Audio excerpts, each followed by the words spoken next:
नमस्कार दर्शक बंधु आज आर गोटे नुआ वीडियो के आपन को बहुत बहुत स्वागत। इहादे वर्तमान ग्राहक मन को आसला गोटे बहुत बड़ खुशी खबर। जेन माने सोना किंबा रूपा किनवार लई प्लान करछन से मन को बड़ खबर।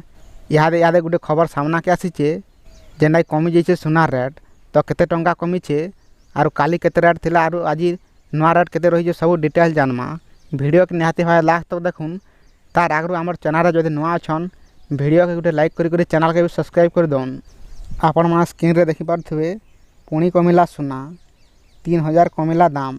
ग्राहकों अस्वस्ति असह खुशी खबर। जून 10 अर्थात मंगलवार सोना दर ह्रास पाई। पहला जदि आम 22 कैरेट सोनार दाम देखमा बेले इटा 10 ग्राम प्रति 97,580 टंका रहीचे। इटा गला काली थिला 97,690 टंका। इतरे आज 110 टंका कमीचे। तार पर 22 कैरेट सोनार दाम 10 ग्राम प्रति 99,450 टंका रहीचे। इटा गला काली थिला 99,550 टंका। इतरे आज 100 टंका कमीचे। तार पर जदि आम देखमा बेले 18 कैरेट सोनार दाम 10 ग्राम प्रति 73,190 टंका रहीचे। इटा गला काली थिला 73,270 टंका। इतरे आज 80 टंका कमीचे। तार पर जदि आम रूपार दाम देखमा बेले रूपार आज टंका बढ़ीचे।